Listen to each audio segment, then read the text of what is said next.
अस्सलाम वालेकुम। अच्छा जी, कल हम बेसिकली जो डिस्कशन कर रहे थे अपने कहाँ थे हम, ये हमारे क्लास नंबर कितनी 20। Oh my God.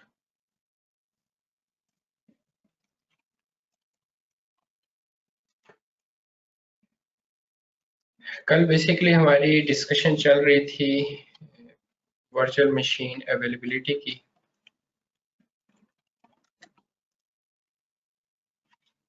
तो इसमें बेसिकली हमने थोड़ी सी थ्योरी डिस्कस की थी और हमने इसमें बेसिकली ये देखा था कि यहाँ पे हम या तो सिंगल मशीन को यूज़ कर रहे होते हैं, ठीक है ना, जैसे अभी तक नॉर्मली हम काम करते हैं। दूसरे नंबर पे हम यहाँ पे क्या कर सकते हैं, virtual machine with availability set, ठीक हो गया। और दूसरा हम क्या काम कर सकते हैं इसमें, virtual machine with availability zone. तो मैं शॉर्ट में लिख रहा हूँ एजी और एज। तो आज हम बेसिकली डिस्कशन करेंगे अवेलेबिलिटी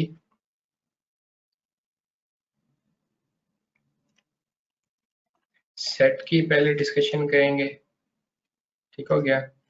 तो उसके लिए पहले मैं आपको लेकर जाता हूँ अज्यूर के पोर्टल पे। यहाँ पर अगर हम आए और वर्चुअल मशीन्स में आ जाएं, तो अब अगर मैं इसको क्रिएट करने जाऊँ न्यू वर्चुअल मशीन को, और यहाँ पे मैं लेट से कोई भी अपना रिसोर्स ग्रुप चूज कर लेता हूँ और उस वर्चुअल मशीन को नाम दे देता हूँ। लेट से मैंने इसको नाम दे दिया। अब मैं क्या कर रहा हूँ, यहाँ पे अवेलेबिलिटी ऑप्शंस में आ रहा हूँ और यहाँ से मैं चूज किसको कर रहा हूँ, अवेलेबिलिटी सेट को, ठीक है। अब जब मैं अवेलेबिलिटी सेट को चूज करता हूँ तो यहाँ पे मुझे वो नीचे एक और ऑप्शन देता है कि आप यहाँ से अपना अवेलेबिलिटी सेट चूज करें, ठीक है। अगर मैं यहाँ पर क्लिक करता हूँ तो अभी फिलहाल मेरे पास कोई नहीं है। इट मीन्स के हमें यहाँ पे एक अवेलेबिलिटी सेट एटलीस्ट बनाना पड़ेगा और उसके आगे से स्टार लगा। इट मीन्स के ये आपके लिए मैंडेटरी रिक्वायरमेंट है कि आपको लाजमी ये काम करना ही करना है, ठीक हो गया। तो अगर मैं इसके क्रिएट न्यू पे आता हूँ तो यहाँ पे देखें ये मुझे कह रहा है कि फर्स्ट ऑफ ऑल आप इसका एक नेम सेट करें। सेकंड आप इसमें बताएं फॉल्ट डोमेन्स कितनी है, और थर्ड इसमें आप बताएं अपडेट डोमेन्स कितनी है, ठीक हो गया। अब यहाँ पे हमारे सामने दो चीजें आ गई, एक इसकी फॉल्ट डोमेन आ गई और सेकंड इसमें हमारे पास अपडेट डोमेन आ गई। अब ये बेसिकली होती क्या है, यार ये समझ लीजिएगा, बहुत ही आसान वर्डिंग में बेसिकली फॉल्ट डोमेन और अपडेट डोमेन हमारी क्या होती है।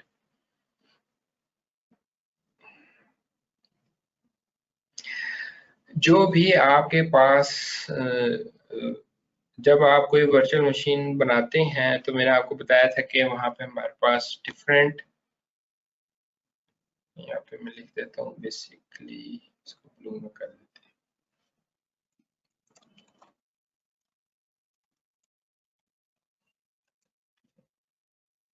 जब भी आप अपनी कोई वर्चुअल मशीन बनाएंगे तो मैंने आपको बताया था कि वो फिजिकली किसी न किसी सर्वर रैक में जाती है, ठीक है ना, और उसके ऊपर वो किसी न किसी सर्वर पे जाएगी।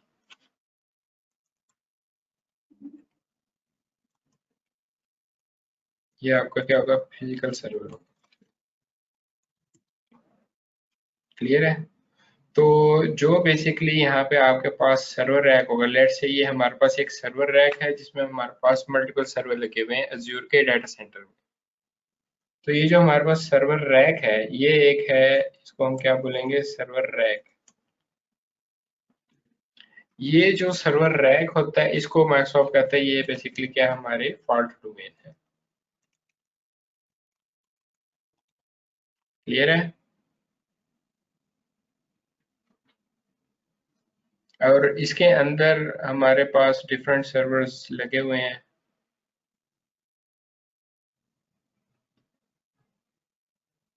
ठीक है, इस तरह से हमारे पास डिफरेंट सर्वर्स हैं इसमें। तो ये जो हमारे पास यहाँ पर फिजिकल सर्वर्स हैं,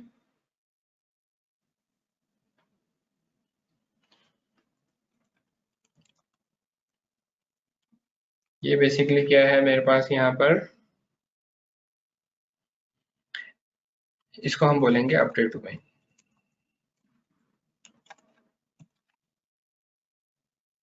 बात समझ आ रही है नहीं आ रही?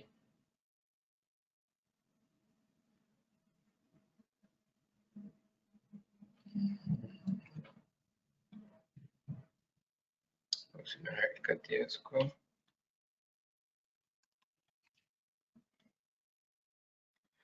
तो जब हमारे पास हमने देखा है यहाँ पर डिफरेंट हमारे पास सर्वर रैक जो है,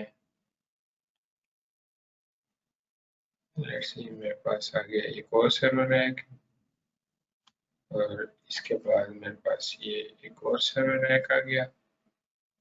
ये डिफरेंट मेरे पास सर्वर रैक हैं, और ये जितने भी हमारे पास सर्वर रैक्स हैं, लेट्स सी ये एक और है हमारे पास सर्वर रैक। ठीक है, ये डिफरेंट डिफरेंट जो हमारे पास सर्वर रैक्स आ रहे हैं, ये बेसिकली मिलके क्या करते हैं, हमारे पास डेटा सेंटर बनाते हैं। फॉर एग्जांपल मैं कहता हूँ जी ये मेरे पास है जी एक सर्वर रैक, और ये मेरे पास दूसरा सर्वर रैक है।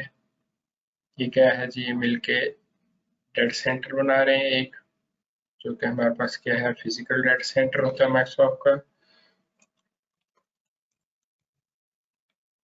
लेट्स से मैं इसको डेटा सेंटर 1 का नाम दे देता हूँ। ठीक हो गया। इसी तरह से ये डिफरेंट है आगे आपके पास सर्वर रैक्स। ये बेसिकली क्या हो रहा है, ये मिलके आपके पास दूसरा डेटा सेंटर बना रहे हैं।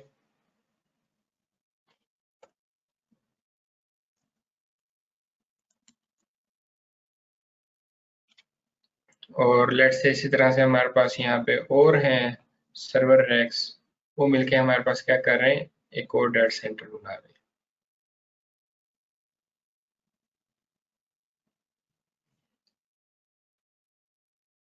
ठीक हो गया, बात समझ आ रही नहीं आ रही?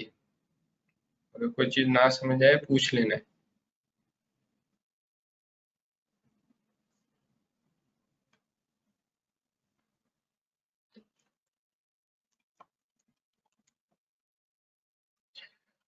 ठीक हो गया।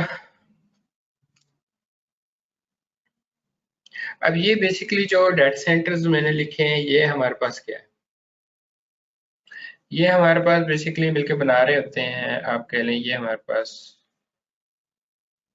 कलर चेंज करते हैं हम, ये अवेलेबिलिटी जोन है। ये एक अवेलेबिलिटी जोन आ गया, ये हमारे पास दूसरा आ गया, ये हमारे पास तीसरा आ गया। ठीक हो गया। और ये जो सारे हमारे पास अवेलेबिलिटी जोन है, ये बेसिकली हमारे पास मिलकर एक रीजन बना रहे होते हैं।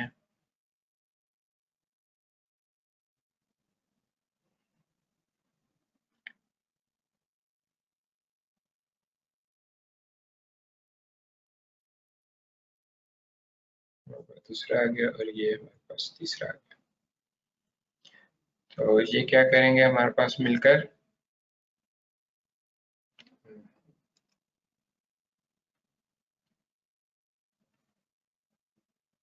ये एक आ गया, ये दूसरा आ गया, और ये हमारे पास तीसरा आ गया।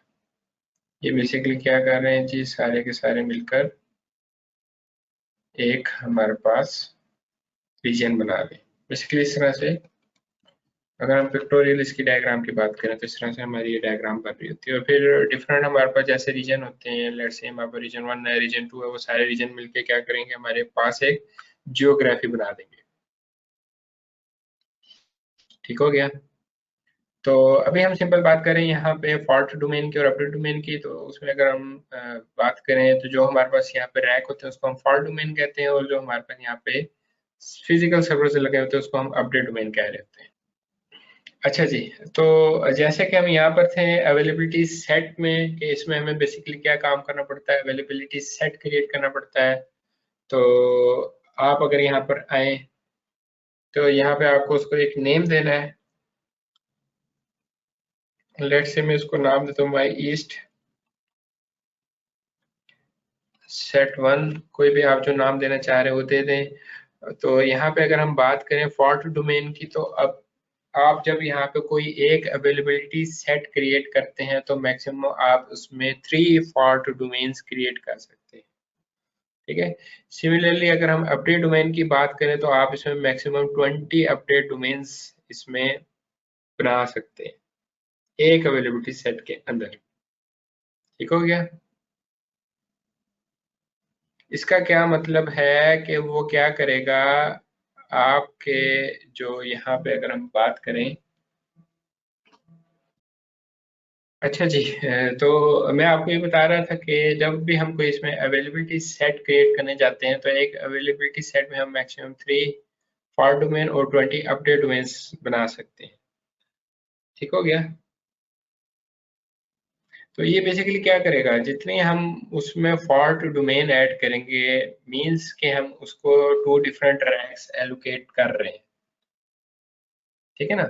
तो इसी तरह से वो क्या करेगा, साथ में हमने उसको बता देना है कि हमारे पास मैक्सिमम अपडेट डोमेन कितनी इसमें रिक्वायर होंगी। तो वो क्या करेगा, हमारे पास उतनी स्पेस एलोकेट रखेगा। इन एनी केस अगर हमारी जो भी मशीन रन हो रही है, यहाँ पे इस पे हमने 2 फॉल्ट डोमेन अगर सेट की, यहाँ पे अगर हमारी जो मशीन रन हो रही है वो इन एनी केस डाउन हो जाती है, तो वो क्या करेगा, यहाँ से हमें सर्विसेज दे देगा फौरन से। तो ये बेसिकली हमारा फॉल्ट टॉलरेंस का एक फीचर हो जाएगा, उससे हम जो डाउन टाइम से हैं बच सकते हैं। ठीक है ना। तो अपडेट डोमेन का मतलब है 5 का मतलब है कि वो आपको डिफरेंट कॉपीज यहाँ पे दे रहा होगा। जितने भी यहाँ पे आप सेट कर देंगे उतनी नंबर ऑफ कॉपीज आपको वो देगा। तो बेसिकली इसका ये पर्पस होता है, उसके लिए आपने सिंपली यहाँ पे इसको क्रिएट कर देना है। क्रिएट करेंगे तो यहाँ पे उसने शो करवा देनी है। अगर आपके पास यहाँ पे मल्टीपल हो, जैसे मैं फॉर एग्जांपल एक और क्रिएट कर देता हूँ, इसको मैं 2 का नाम दे देता हूँ और मैं कहता हूँ ये मेरे पास 3 होनी चाहिए और फॉल्ट में मेरे पास आप कह लें 2 ही होनी चाहिए, तो ये मेरे पास एक और बन गई। तो अब आप यहाँ पे देखेंगे ये दोनों क्यों नहीं शो करवा रहे। तो यहाँ पे हमारे पास एक आ गई है। ठीक है ना। तो यहाँ से आपने बेसिकली इस तरह से अपना अवेलेबिलिटी सेट क्रिएट कर देना। तो यहाँ पे आप जो भी इसमें से सर्विस यूज करेंगे उसको आपको पे करना पड़ेगा, उसके आपके पास आपके एक्स्ट्रा चार्जेस यहाँ पे यूज हो रहे होते हैं। ठीक हो गया। तो यहाँ पे ये सिक्योरिटी टाइप उसने जो आपको प्रोवाइड की हुई है डिफरेंट, वो आपको यहाँ पे उसने बताई हुई स्टैंडर्ड आप यूज करना चाह रहे हैं, तो आपको बता रहे हैं कि आपकी बेसिकली क्या है वर्चुअल मशीन की सिक्योरिटी होगी। ये बेसिक लेवल की सिक्योरिटी होती है। सेकंड वो आपको आता है ट्रस्टेड लॉन्च वर्चुअल मशीन, उसमें आपको वर्चुअल ट्रस्टेड प्लेटफॉर्म मॉड्यूल की बात कर रहा है, टीपीएम। अगर आपने देखा हो तो ये बेसिकली हार्डवेयर बेस होता है जो टीपीएम है। तो ये जनरेशन आई थिंक 3 से उन्होंने बिल्ट इन देना स्टार्ट कर दिया था हर लैपटॉप में। आप फिजिकली उसके बायोस में जाके उसको एनेबल कर सकते हैं, तो आपको हार्डवेयर लेवल पे ये बेसिकली सिक्योरिटी देता है। तो ये वो चीज़ है। ठीक है ना। तो इस तरह से उसने आपको डिफरेंट यहाँ पे दिए हुए हैं, जो आप यूज़ करेंगे उसके आपको कॉस्ट पे बेयर करनी पड़ेगी, तो हम इसको स्टैंडर्ड पे जाने देते हैं। यहाँ से आप अपना वो जो भी मशीन आप इसमें क्रिएट करना चाह रहे हो वो यूज़ कर लें। जैसे आप वो चूज़ करेंगे नीचे आपने क्या करना है, बेसिकली इसका यूजर नेम और पासवर्ड सेट कर देना है। हम छोटा ही दे देते हैं।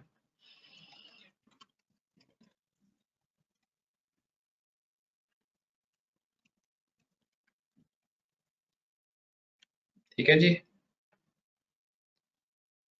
और उसके बाद यहाँ पे आपको ऑडी पोर्ट अलाउ कर रहा है, अगर इसके अलावा आपने कोई और पोर्ट अलाउ करनी तो आप कर सकते हैं, यहाँ पे भी कर सकते हैं, बाद में भी कर सकते हैं।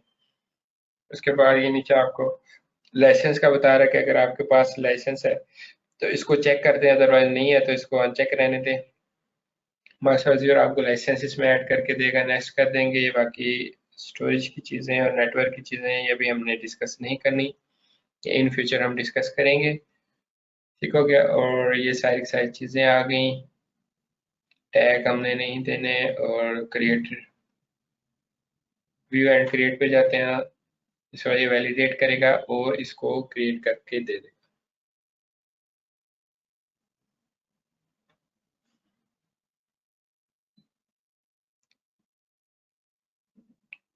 ठीक है, अब ये हमारी क्रिएशन पे चली गई वर्चुअल मशीन। ओके। अच्छा, जैसे कल मैंने आपको बताया था कि जब भी हम अवेलेबिलिटी सेट की बात करते हैं तो इसमें हम कहते हैं ये 99.95% आपको अप टाइम देगा, और इसका मैंने बताया था कि ऑलमोस्ट आपके 4.5 आवर्स ये होते हैं डाउन टाइम के, अगर हम इसमें कैलकुलेट करें पर एनम। ठीक है, तो ये चीज़ आपने याद रखनी है। अभी हमारी मशीन क्रिएट हो रही है, इसमें जो भी हमने सेटअप किया है।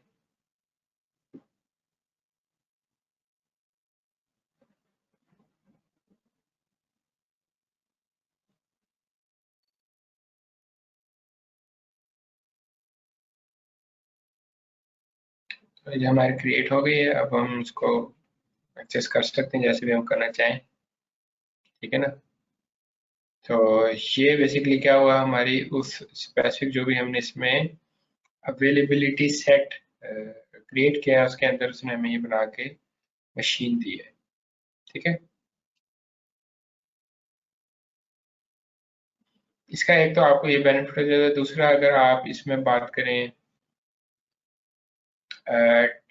जैसे हम कल लेटेंसी के पॉइंट ऑफ व्यू से बात करते हैं, उसका भी हमें बेनिफिट मिलता है। अगर आप डिफरेंट वर्चुअल मशीन्स क्रिएट करते हैं, लेट्स से मैं दोबारा से आता हूँ इधर, वर्चुअल मशीन्स पे आ जाता हूँ, और अगर मैं कोई और वर्चुअल मशीन क्रिएट करना चाहूँ और मैं अगर इसी जो मैंने सेट क्रिएट किया है बेसिकली इसी को मैं यूज़ करते हुए दूसरी वर्चुअल मशीन क्रिएट करूँ, तो उसका मुझे क्या एडवांटेज होगा। और यहाँ से मैं वो पिक कर लूँ अपनी जो मैंने अवेलेबिलिटी सेट क्रिएट किया था। अगर मैं इसी में क्रिएट करता हूँ तो लेटेंसी जब मैं इन दो मशीन्स के दरमियान जो मैं क्रिएट करने जा रहा हूँ और जो मैंने पहले क्रिएट किया है उसके दरमियान लेटेंसी मुझे बहुत ही कम पड़ेगी। वो नियरेस्ट जो भी होगा ना उसका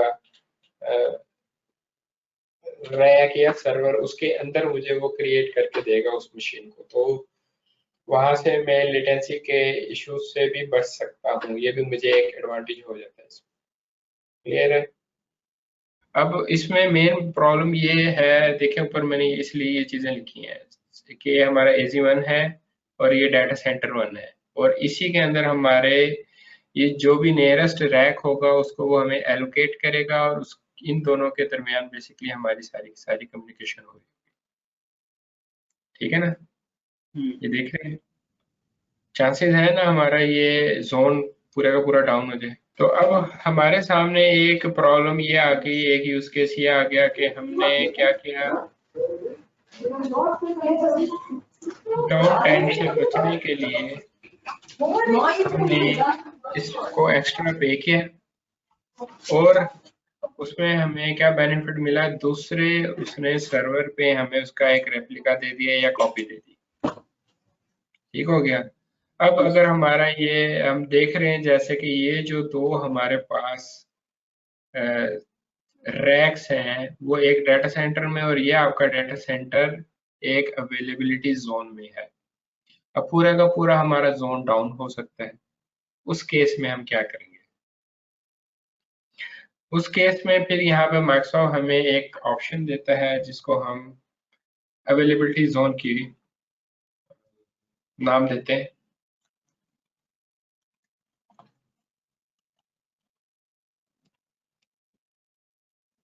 ठीक हो गया कि हम क्या करें, बजाय इसके कि हम किसी दूसरे रैक में अपने वर्चुअल मशीन की कॉपी रखते हैं, बजाय इसके हम उसको किसी दूसरे जोन में रखते हैं। ठीक है, तो इसमें माइक्रोसॉफ्ट हमें कहता है कि जी हमें यहाँ पे जो अप टाइम मिलता है वो 99.99% मिलता है। मीन्स कि ये आप कह लें 40 से 50 मिनट्स का आपको डाउन टाइम मिलेगा।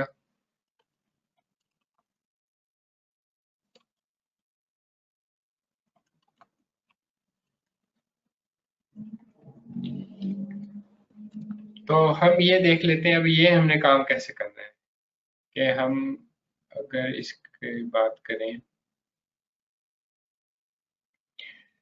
कि हम एक अवेलेबिलिटी जोन से दूसरे अवेलेबिलिटी जोन में बेसिकली अब अपने मशीन की कॉपी रख दें। ठीक हो गया। पहले हमने क्या किया था, एक रैक से दूसरे रैक में रखी थी। अब हम क्या कर रहे हैं, एक अवेलेबिलिटी जोन से दूसरे में जा रहे हैं। उसमें माइक्रोसॉफ्ट हमें बता रहा है कि हमारे पास जो डाउन टाइम है वो पर एनम साल में हमारे पास 40 से 50 मिनट उसका डाउन टाइम आएगा। ठीक है ना, इससे ज़्यादा नहीं आएगा। तो उसके लिए अब हम चेक कर लेते हैं कि वो बेसिकली हमने काम यहाँ पे अगर करना हो तो हम किस तरह से करेंगे। तो उसके लिए हम आएंगे क्रिएट में, एज़्योर वर्चुअल मशीन में आएंगे और यहाँ पे आने के बाद हम यहाँ पे ले लेंगे अपना रिसोर्स ग्रुप किसमें हम इसको क्रिएट करने जा रहे हैं। वर्चुअल मशीन का नाम दे देंगे, मैं इसको कहता हूँ माई AZVM। ठीक है ना, जो भी आपने नाम रखना हो आप रख सकते हैं, यहाँ से आप ले लेंगे। और अवेलेबिलिटी ऑप्शन में आप आएंगे तो आप यहाँ से क्या पिक करेंगे, अवेलेबिलिटी जोन को पिक करेंगे। ठीक है, अब वो कह रहा है कि मुझे बताएं, जोन का बताएं। अगर मैं यहाँ पे क्लिक करता हूँ, वो कह रहा है जोन 1 2 3, कि वो सिंगल जोन में आप उसकी कॉपी रखना चाह रहे हैं। वो तो वही काम हो जाएगा जो हमने यहाँ पे ये किया है, हमने उसको सिंगल जोन में नहीं रखना। ठीक हो गया। आप उसको 2 जोन में करना चाह रहे हैं या आप उसको 3 जोन में करना चाह रहे हैं।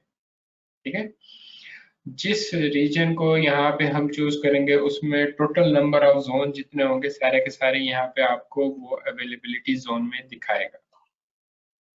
अगर मैं कहता हूँ 2, तो वो क्या करेगा, जो भी उसका पेयरिंग जोन होगा, चाहे वो ये हो, AZ2 हो या AZ3 हो, किसी के साथ भी वो आपका इसके आपने देख लेने पेयरिंग जोन कौन सा है। ठीक है ना, तो उसके साथ आप क्या कर सकते हैं,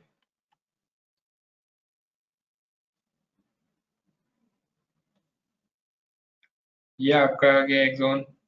तो अगर आप चाहते हैं, लेट्स से मैं ये वाली ले लेता हूँ।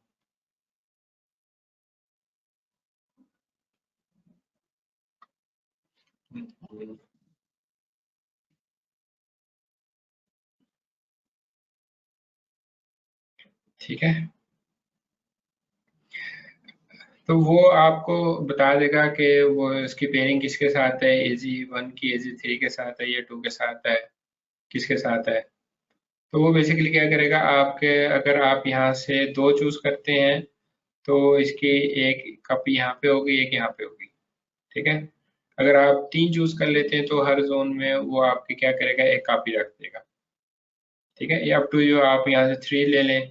तो क्या करेगा, इसके 2 रेप्लिका बनाएगा, 2 कॉपीज बनाएगा और हर अवेलेबिलिटी जोन के अंदर उसकी एक कॉपी मौजूद रहेगी। इन केस अगर आपका ये डाउन हो जाता है तो वो क्या करेगा, दूसरे जोन से दे देगा। इन केस किसी वजह से आपका ये जोन भी डाउन हो जाता है तो वो क्या करेगा, आपको तीसरे जोन से देगा। इसलिए उन्होंने इसका जो अप टाइम लिखा हुआ है वो 99.99% लिखा हुआ है। अब ये पॉसिबिलिटी भी है कि आपका ये जो रीजन है, ये पूरे का पूरा रीजन भी डाउन हो जाए। ये पॉसिबिलिटी भी तो है। ठीक है, तो अगर आपने ये लैब करनी हो तो आपने यहाँ पे अपने अवेलेबिलिटी जोन चूज कर लेने हैं, कितने में आपकी कॉपी जाए। तो वो हर एक जोन में आपकी एक एक कॉपी रख देगा। फिर सिक्योरिटी वही जो हमने अभी डिस्कस की। तो यहाँ पे ये हमने इमेज चूज कर लिया 2022 का नाम दे दिया हमने, ठीक है। तो यहाँ पे आप यूजर नेम पासवर्ड देंगे, बाकी सारे फिलअप करेंगे। तो यहाँ पे जो आप ये वर्चुअल मशीन क्रिएट करने चाह रहे हैं माई एजी वीएम, तो ये क्या करेगा, चलिए मैं आपको क्रिएट करके दे देता हूँ। नेक्स्ट करते हैं, नेक्स्ट करते हैं, फिर नेक्स्ट, एडवांस, टेक्स्ट, रिव्यू, ये देखें फेल का है, रिक्वायर्ड इंफॉर्मेशन कह रहा है मिसिंग है। अब वो हमारे कहाँ पे है, उसने ये बता दिया आपको किस जगह पे आपकी मिसिंग इंफॉर्मेशन। हमने इसमें यहाँ पे यूजर नेम और पासवर्ड सेट नहीं किया।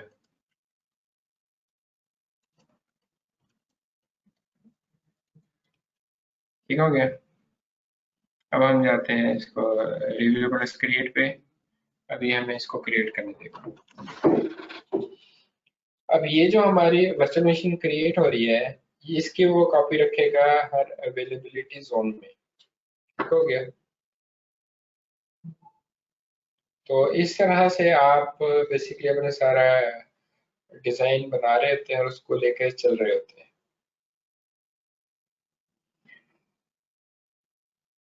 अब बात ये आ जाती है, क्या आप अपने हर सर्वर को रखेंगे इसमें या किसी एक स्पेसिफिक को रखेंगे या मल्टीपल को रखेंगे, ये डिपेंड करता है आपकी उस कंपनी पे, उनके क्रिटिकल सर्वर्स कौन से हैं जो आपको हर वक्त अवेलेबल चाहिए। जैसे फयाज आपके पास आपके एनवायरनमेंट में ईआरपी आपका बहुत इंपॉर्टेंट सर्वर है, तो आपकी ऑर्गेनाइजेशन कभी नहीं चाहेगी कि वो डाउन मिले। अच्छा ये देखें, मैंने माइक्रोसॉफ्ट एंड पॉइंट मैनेजर का जो है ना एडमिन सेंटर ओपन किया है। यहाँ पे ये देखें आपको डिफरेंट प्लेटफॉर्म्स दे रहा है, देख रहे हैं, विंडोज का है, iOS, iPad OS, Mac OS, Android, तमाम किस्म की डिवाइसेस आप यहाँ पे मैनेज कर सकते हैं। ठीक है। अभी इसमें सिर्फ ये दो एनरोल हुई हुई डिवाइसेस, वो विंडोज की डिवाइसेस हैं, वो यहाँ पे आपको शो करवा रहे हैं।